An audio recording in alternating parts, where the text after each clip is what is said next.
Hi everyone, welcome back to Shine Classes. First of all, good afternoon to everyone. कैसे हैं friends? I hope बहुत अच्छे होंगे।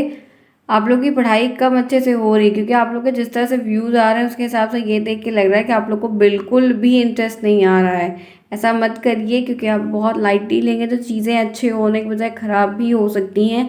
क्योंकि मुझे मालूम है कि पढ़ते पढ़ते इंसान बोर हो जाता है, ये तो यार यार क्या ही करें, लेकिन ऐसा नहीं करिए, क्योंकि हम इसी गलत फहमी में रहते हैं और चीज़ें सडनली आ जाती हैं, फिर हम पढ़ा हुआ चीज़ आया हुआ चीज़ भी गलत करके आते हैं। ये ह्यूमन नेचर है, क्योंकि मैंने भी बहुत बारी किया है, इसलिए बता रही हूँ। जब मैं लगी हुई हूँ तो आपको तो रेस्ट लेना नहीं है, ठीक है। तो अपनी प्रेजेंस को मेंटेन करिए, टाइम पे छोटा सा देखिए। वैसे भी मैंने आपका ज़्यादा वक्त नहीं लेना है, तो थोड़े से वक्त को निकालने का ज़रूर से ज़रूर प्रयास करिए। वो आपके लिए ही प्रॉफिट होगा, अच्छा रहेगा, बढ़िया रिजल्ट आएगा। वर्क कर लीजिए, फिर चीज़ें अच्छी हो जाएंगी। समझ जाइए, फिर आराम से करिएगा, कोई दिक्कत नहीं, लेकिन आपको समझना होगा, ठीक है। आज क्या पढ़ेंगे? सेम टाइम पे वही चीज़ें हो रही हैं आपकी। 10 बजे मैंने क्लासेस वैशाली नए चैनल पर लगाई हुई थी, जहाँ आपको साइंस की क्लास दी हुई थी। यहाँ पर अभी आपको दोबारा दूसरी क्लास है ये आज की, और जहाँ पर आपको बाल विकास के क्वेश्चंस मिलेंगे। ये आपकी बाल विकास की सीरीज चल रही है, इससे क्वेश्चंस काफ़ी ज़्यादा दिए हैं, तो हम उसको अच्छे से करेंगे। आज शुरुआत ये यहाँ पर यही है, बाल विकास का पेपर। अब चलते हैं अपने क्वेश्चंस पे, फटाफट डालें जहाँ पे हमें क्वेश्चंस को करना है।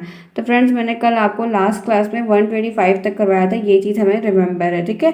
ये लास्ट हमारी क्लास हुई थी। सीटेट के बारे में कल मैंने फुल डिटेल में आपको बता दिया है। आप सभी लोग जैसा निर्णय हो वैसा लेके फॉर्म को फिलअप कर सकते हैं, कोई प्रॉब्लम नहीं है। अच्छे से देख लीजिए, ट्राई कर लीजिए, बहुत अनुभव आपको उसका होगा।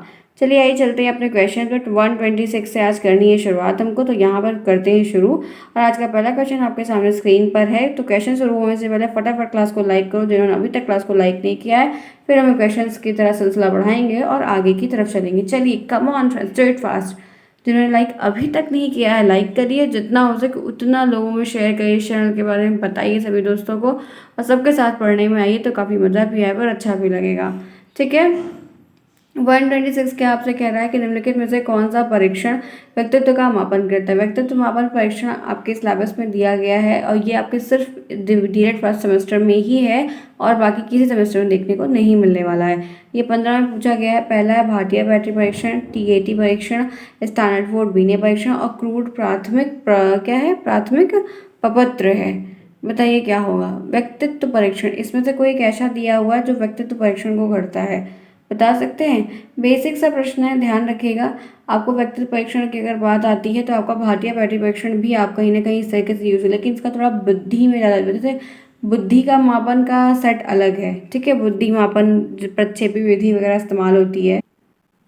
फ्रेंड्स, यहाँ पर ये बात ध्यान रखिए कि आपका डी ऑप्शन सही होगा। बाकी सारे जितने परीक्षण वो अलग, एक बुद्धि का है, एक आपका व्यक्तित्व मापन में सारे नहीं आते, प्रक्षेपी विधि, आत्मनिष्ठ विधि, सारी विधियों में अलग अलग आते हैं, ठीक है। तो जो ऑप्शन आपको यहाँ पर करने के लिए दिया गया है उसमें आपका डी ऑप्शन ही सही है। बाकी सभी परीक्षण की जो बात कर रहा है वो अलग अलग परीक्षण दिए गए हैं, ठीक है। आगे चलते हैं, इसी के साथ देखते हैं नेक्स्ट। फिर आइए, एक ऐसी मानसिक प्रक्रिया जिसे बालक व्यक्ति किसी भी परिस्थिति का सामना करने और अथवा किसी समस्या का समाधान करने अपने पूर्व अनुभव का प्रयोग करता है। तो ये क्या है? जो पुराना कोई प्रॉब्लम है, कोई कंडीशन है, अगर अराइज हो गई अचानक या कुछ भी है, तो कोई व्यक्ति अपने पुराने जो अनुभव रहे हैं, जो एक्सपीरियंस रहे हैं लाइफ के या जो भी रहा है, उससे अनुभव लेकर उस चीज़ को बढ़िया करता है। तो वो क्या करता है? अपनी कल्पना का, समंजन का, आत्मसाधन का और चिंतन का। ये भी 15 में पूछा गया प्रश्न है, काफ़ी टाइम पहले पूछा गया है, लेकिन फिलहाल के लिए हम ज़रूर से ज़रूर देख लेंगे, क्या पता आ ही जाए। तो यहाँ पर जो राइट आंसर आपका 127 का होगा वो क्या होगा? ऐसा क्या होता है जिसको हम अपने पूर्व अनुभव को यूज़ करते हैं? तो हमेशा यहाँ पे कल्पना तो हम बिल्कुल नहीं यूज़ करते। सामंजन मतलब एडजस्टमेंट होता है, ये क्या है? ये कोई एक्सपीरियंस थोड़ी होता है। आत्मसाधन भी नहीं। बेस्ट एग्जाम्पल जो है वो है चिंतन, क्योंकि हमने उस पर वर्क किया है, सोचते हैं, विचार करते हैं, फिर काम करते हैं, तो ये चिंतन जो है वो बेस्ट है। आगे बढ़ते हैं, इसी के साथ दूसरा देखते हैं। वह मानवीय योग्यता जिसके द्वारा व्यक्ति किसी नवीन रचना या विचार को प्रस्तुत करता है, वो क्या है? एक ऐसी मानवीय रचना जिसे व्यक्ति जो होता है नए विचार है, नई क्रिएटिविटी है, नए थॉट्स है, नए आइडिया है, उस पर वर्क कर रहा है, उसको प्रस्तुत कर रहा है। तो वो चीज़ें क्या है कि 15 में आया, फिर 16 में, फिर बैक टू बैक आपके 3 सालों में पेपर्स में देखने को मिला है, वो भी आपके ऑब्जेक्टिव में है। पहला ऑप्शन जो है सृजनात्मकता, प्रत्यक्षीकरण, प्रक्षेपण और उदात्तीकरण। तो ऐसी कौन सी एक मानव स्किल है, मानवीय की योग्यता है, जिसके द्वारा व्यक्ति किसी नवीन रचना को या विचार को प्रस्तुत कर रहा है, रिप्रेजेंट कर रहा है, देख रहा है, सीख रहा है, क्या बेस्ट होगा? तो यहाँ पर जो परफेक्ट है, जो सही है, वो है सृजनात्मकता, क्रिएटिविटी, क्योंकि क्रिएटिविटी और रचना, निर्माण वाली चीज़ें, रचना वाली चीज़ें, क्रिएटिविटी वाली, सृजनात्मक, ये सारी चीज़ें सेम होती हैं। तो आपका ए ऑप्शन जिन्होंने भी बताया उनका करेक्ट है, बाकी के ऑप्शन हमारे क्वेश्चन से मैच नहीं खाते हैं।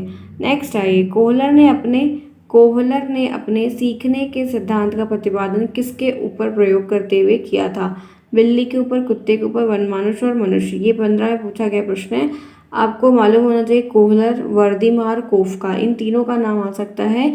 तो यहाँ पर ध्यान रखिएगा कि जो कि गेस्टाल्टवाद के नाम से जाने जाते हैं। तो यहाँ पर जो है वो वनमानुष है, और वनमानुष का नाम भी कभी कभी पूछा जाता है, जो कि सुल्तान है। आगे बढ़ते हैं, इसी के साथ देखते हैं नेक्स्ट, अभ्यास और अनुभव के द्वारा व्यवहार में होने वाला परिवर्तन क्या कहलाता है? ये भी 15 में, फिर 16 में, फिर 17 में, बैक टू बैक हर साल में बैक हुआ। तो देखिए रिपीट होते हैं क्वेश्चंस। तो यहाँ पर है कि अभ्यास, एक्सरसाइज है, एक्सपीरियंस के थ्रू व्यवहार में जो होने वाले डेली चेंजेस है वो क्या चीज़ें हैं? अवधान ऑप्शन ए, अधिगम ऑप्शन 2, प्रतिकार ऑप्शन 3 और प्रेरणा ऑप्शन 4। तो आपको क्या सही लग रहा है? 130 में आप क्या सही बताएंगे? अभ्यास और अनुभव के द्वारा व्यवहार में होने वाले जो चेंजेस है वो क्या है? आपका एक्सपीरियंस हो रहा है, आप अपने प्रैक्टिस से कर रहे हो। तो 6 में वो बी ऑप्शन सही, अधिगम, लर्निंग। जिन्होंने बी बताया उनका करेक्ट है, बाकी ऑप्शंस आपके गलत हैं। आगे बढ़ते हैं नेक्स्ट, अब प्रेरणा की व्याख्या जन्मजात मूल प्रवृत्तियों के आधार पर की जाती है, कथन किसका है? मैक्ड्यूगल का ऑप्शन ए, नन का ऑप्शन 2, स्किनर का। ये मूल प्रवृत्तियाँ इंस्टिंक्ट होती हैं। ये 14 मूल प्रवृत्तियाँ होती हैं, जो कि टेट में आप पढ़ेंगे। सबका अलग अलग संवेग और इमोशंस होता है, तमाम चीज़ें हैं वो आपके उसमें आएंगी, अभी फ़िलहाल के लिए नीड नहीं है। तो 131 का क्या होगा बता सकते हैं? तो यहाँ पर राइट आंसर बता देती हूँ, वो है फ्राइड साहब। ठीक है, इन्होंने ये बात तो फ्राइड साहब ने कही थी। आगे बढ़ते हैं, इसी के साथ देखते हैं 132, निम्न में से कौन सा जन्मजात प्रेरक नहीं? कोई एक ऐसा है जो जन्मजात प्रेरक नहीं है? भूख, आदत, प्यास और नींद। बताइए, कुछ ऐसा है जो हमें बाय बर्थ नहीं मिलता है, अब हम उसको बाद में अर्जित करते हैं। तो एक्वायर की हुई चीज़ें को अर्जित कहते हैं, जो बाद में सीखते हैं, लर्न करते हैं, तो वो है आदत। हम अपनी आदत को लर्न करते हैं, बनाते हैं। भूख, प्यास, नींद, ये हमें बाय बर्थ मिलता है, हमें जन्म जब से होता है तभी से ये चीज़ें हम करते हैं। आगे बढ़िए नेक्स्ट, चलिए देखते हैं 133 में है, असंगठित घर से आने वाले बालक सबसे अधिक कठिनाई का अनुभव करते हैं, किस में करते हैं? स्वयं पाठ को तैयार करने में, स्वतंत्र अध्ययन में, अभ्यास पुस्तिका में, रोजगार के संबंध में। जैसे एक मिसमैच सा है, कोई प्रॉब्लम है, आर्थिक है, बहुत सारी चीज़ें देखने को मिलती हैं। तो अगर ऐसी कोई जगह से कोई बिलोंग कर रहा है तो उसको क्या क्या प्रॉब्लम, क्या क्या चीज़ें हैं जो देखने को डेली की लाइफ में मिलने वाली है? तो कौन सा ऑप्शन सही होगा 133 का? तो यहाँ पर जो वैसे देखने में तो सभी हैं फिलहाल, लेकिन जो सही है वो स्वतंत्र अध्ययन में। जब ऐसी कोई चीज़ें होती हैं तो हम फ्रीली माइंड के साथ पढ़े, से कोई बात हो गई, कोई गॉसिप हो गई, या कोई चीज़ें हो गई छोटी मोटी, है कभी ऐसा होता है कि घर में भी कभी कभी चीज़ें हो जाती हैं, दोस्तों में कोई चीज़ हो, तो हमारा दिमाग उस चीज़ डाइवर्ट रहता है। तो ये हम आराम से हर चीज़ को फ्रीली माइंड में पढ़ नहीं सकते, सीख नहीं सकते, हमारा डेवलपमेंट कहीं ना कहीं रुक जाता है। तो यहाँ पर बी ऑप्शन सही है। आगे बढ़ते हैं, इसी के साथ चलते हैं 134 पे। वे कौन से बाहर के कारक हैं, बाह्य कारक हैं, फैक्टर्स हैं जो बालक को कक्षा में रुचि लेने से रोकते हैं, जो क्लास में बच्चे को इंटरेस्ट नहीं बनने देते? बच्चे जब इंटरेस्ट के साथ नहीं देखेंगे, चीज़ों को सुनेंगे नहीं, फिर उन्हें समझ में चीज़ें नहीं आने वाली हैं। तो वो क्या है? भावना और मनोभाव, संस्कृति और परीक्षण, लक्ष्य और परियोजना, पालक का दृष्टिकोण। क्या सही है बताइए? आंसर बताइए। 134 में आपको क्या सही लग रहा है? कौन सा ऑप्शन आपको सही लग रहा है कि हाँ ये चीज़ मैच खाता है, आपको रुचि लेने से रोकते हैं? तो वहाँ पर बाहर का एक ऐसा क्या कारण होगा बता सकते हैं? क्या भावना और मनोभाव होगा? एक ऐसा कारण है बाहर का। अगर कोई कारण पूछा होता तो बालक का दृष्टिकोण होता, लेकिन बाहर के कारक का पूछा तो दृष्टिकोण तो अपना खुद का होता है। तो यहाँ पर संस्कृति और परीक्षणों, क्योंकि हम जब चीज़ों को बाहर, कोई कल्चर है, आर्ट है, कोई एग्जीबिशन है, कोई चीज़ें बाहर हो रही हैं, देख रहे हैं, कर रहे हैं, तो हमारा क्लास में इंटरेस्ट नहीं बनता है। बाकी चीज़ें और जो है वो सारी बाहर के कारक की संबंधित बिल्कुल भी बातें नहीं कही गई हैं। यहाँ तक क्लियर है? बेसिक बेसिक बातें मैंने आपको अभी तक बताई है। आगे बढ़ते हैं, आई होप सो प्रॉब्लम नहीं होगी। चलो फटाफट लाइक करो क्लास को, शेयर भी करो। चलो सभी लोग, ईच एंड एवरी, आप लोग ऐसे भी टेलीग्राम पर दोस्ती तैयारी कर ही लिए होंगे, मैं जानती हूँ। तो फटाफट, अच्छी बात है, फ्रेंड्स बनाने चाहिए, लेकिन पढ़ाई भी करिए, ठीक है, और लाइक भी करिए। चलिए सभी लोग जो ना किया हो, 135 का क्वेश्चंस भी देखते हैं। अपराधी बालक होते, ये डीलर थर्ड सेमेस्टर का टॉपिक है, समावेशी शिक्षा का टॉपिक है।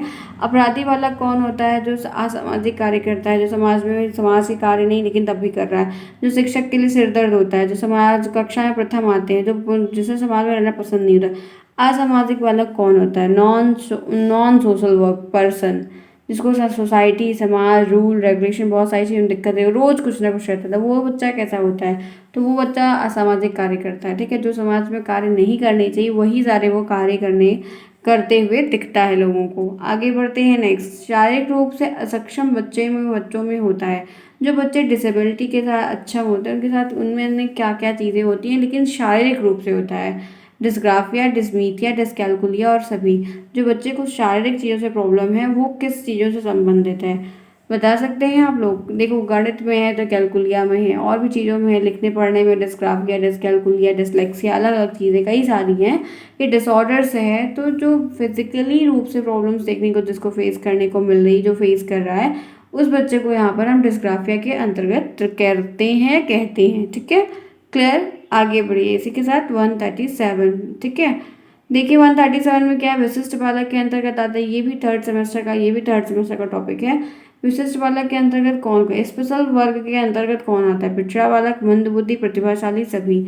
ये बहुत अच्छा टॉपिक है, लेकिन थर्ड का है, आपके इस सिलेबस में दे दिया गया है। अब ये क्यों दिया गया नहीं पता, लेकिन देखेंगे हम जरूर। तो यहाँ पर ये सभी होगा 137 में डी, क्योंकि विशिष्ट बालक के अंतर्गत खराब बच्चे, प्रतिभाशाली वाले जो बच्चे हैं वो भी आते हैं, जो मंद बुद्धि वाले वो भी आते हैं। और ये विशिष्ट का मतलब स्पेशल है। स्पेशल का मतलब ये नहीं कि वो वीआईपी वाली ट्रीटमेंट नहीं, इसमें सारे लोग आते हैं, क्योंकि पिछड़ा बालक है तो वो अपने वर्ग में स्पेशल है, मंद बुद्धि है तो वो अपने वर्ग में स्पेशल है, कोई प्रतिभाशाली है तो वो अपने वर्ग में स्पेशल है। तो इसीलिए पिछड़े बालक के अंतर, ये विशिष्ट बालक के अंतर्गत इन सभी को रखा गया है। तो ध्यान रखिएगा, ये बेसिक चीज़ है। थर्ड सेमेस्टर में आप जब आएंगे तो हम तो साथ में ही हैं, भगवान चाहेंगे तो साथ में जरूर रहेंगे, और इस चीज़ों को कंटिन्यू करते हुए आपको पढ़ाते हुए ये पूरा आपका जो ड्यूरेशन रहेगा वो कवर करवाएंगे। फिर उसमें ये चीज़ आपको फिर मिलेगी। नेक्स्ट देखिए 138 क्या है?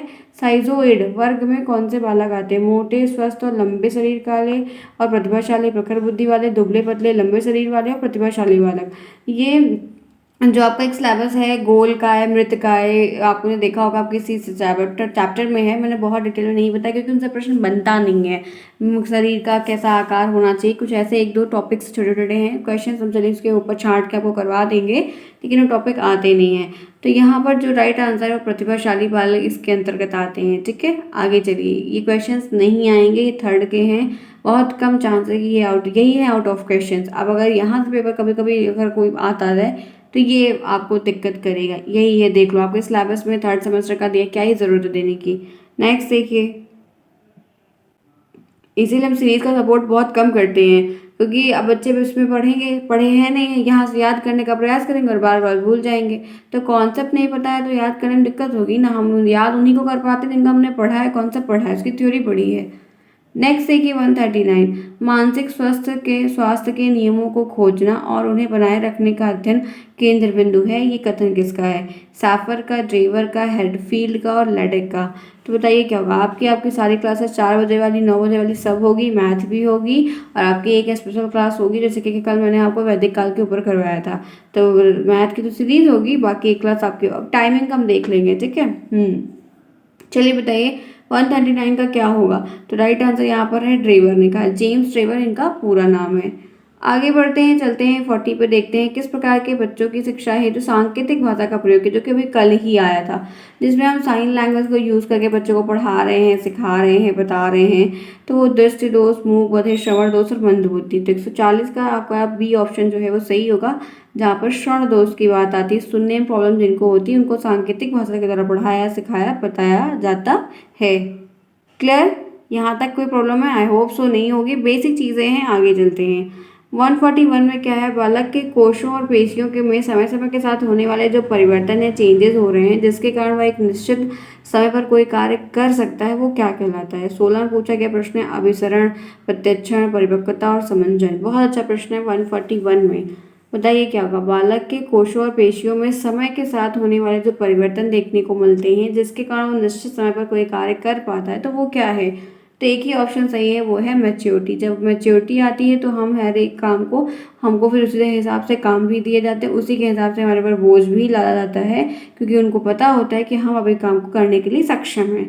तो वो चीज़ें मैच्योरिटी के साथ हमारे अंतर्गत आती जाती हैं, जो कि एक नेचुरल प्रोसेस है। आइए फ्रेंड्स आगे बढ़ते हैं, देखते हैं 142 थॉर्नडाइक ने अपने सीखने के सिद्धांत के अंतर्गत कितने नियमों की चर्चा की है, और थॉर्नडाइक ने सीखने से संबंधित मुख्य कितने सिद्धांतों का प्रतिपादन किया है। 16 में और 15 में दोनों में पूछा गया है। तो 5, 4, 3 और 6। तो अगर ये प्रश्न आपसे यहाँ पे पूछा जा रहा है तो इसका एक ही ऑप्शन सही होना चाहिए, वो आपको पता है, नियम की जो बात पूछ रहा है। मुख्य कितने सिद्धांत, सिद्धांत पे भी पूछ सकता है, नियम की नियमों की चर्चा कर रहा है, तो 3 ही यहाँ पर हम बताएंगे। ठीक है, वो 3, 5 जो गौण हैं वो थोड़े कम पूछे जाते हैं, उनसे प्रश्न थोड़े कम आते हैं। 3 जो मुख्य वाले हैं उनसे ज़्यादा प्रश्न बनते हैं, तो हम उनको ही ध्यान में रख कर टिक करेंगे। पावलो ने अपने सीखने के सिद्धांत का प्रतिपादन किसके ऊपर प्रयोग करके किया? 15 में आया, फिर 16, बैक टू बैक रिटर्न हो रहा है। बिल्ली पर, कुत्ते पर, वनमनुष्य पर। पावलो, पावलो का नाम है इवान पेट्रोविच पावलो, इन्हीं से इसीलिए इनको आईपी पावलो कहा जाता है। तो इन्होंने अपना जो सिद्धांत प्रयोग किया वो किसके ऊपर किया? तो पावलो ने किसके ऊपर किया था, बता सकते हैं? पावलो ने कुत्ते के ऊपर किया था, याद आ रहा है? ठीक है, ध्यान रखिएगा, ये सारी अलग। बिल्ली पर थॉर्नडाइक ने, वनमानुष पे कोहलर ने। नेक्स्ट आइए आगे बढ़ते हैं, इसी के साथ 142 देखते हैं। थॉर्नडाइक ने अपने सीखने के सिद्धांत का प्रतिपादन किसके ऊपर किया है? बिल्ली पर, तोते पर, कुत्ते पर, मनुष्य पर। 16 में भी पूछा गया है। तो 144 का जो सही ऑप्शन होगा, जो जानवरों के ऊपर कभी सिद्धांत के प्रतिपादक का नाम देख रहे हैं आप, पूछा जा रहा है, तो कभी जिसके ऊपर प्रयोग किया वो पूछा जा रहा है, कभी उस सिद्धांत से संबंधित बातें पूछी जा रही है। तो यहाँ पर भी ऑप्शन थॉर्नडाइक ने बिल्ली के ऊपर प्रयोग किया था। क्लियर है? यहाँ तक कोई प्रॉब्लम है? नहीं होनी चाहिए। बेस्ट चीज़ें हैं ये, सिद्धांत से प्रश्न काफ़ी बनते हैं। कोहलर के सीखने के सिद्धांत को किस नाम से जानते हैं? तो ये आपका यहाँ पर है, ध्यान रखिएगा। पूर्ण आकृति, समग्र का सिद्धांत, पुनर्वलन का सिद्धांत, दीपन का क्रियात्मक सिद्धांत। कोहलर के सीखने के सिद्धांत को हम किस नाम से जानते हैं? तो यहाँ पर आपको अगर नहीं पता है तो कोहलर, ध्यान रखिएगा, वर्दीमार, कोफका, ये जितने भी हैं ये समग्रवाद और पूर्ण आकृति वाले संवाद से जाने सिद्धांत से जाने जाते हैं। तो ये इनके लिए फिक्स है, जो ये निश्चित है, हमको उसी के हिसाब से चल के कार्य को अच्छे से करना है। ठीक है, क्लियर फ्रेंड्स? तो आज की क्लास में 145 तक आप याद, 25 से मैंने स्टार्ट किया था, 45 तक हम आए। तो ये क्लास हम करेंगे यहीं पर। आप लोगों के लिए जितनी भी चीज़ें बताई जा रही, सिखाई जा रही हैं, आप पढ़िए, रिवीजन करिए, आपकी चीज़ें हो जाएंगी। परेशान नहीं होना, बहुत वक्त है।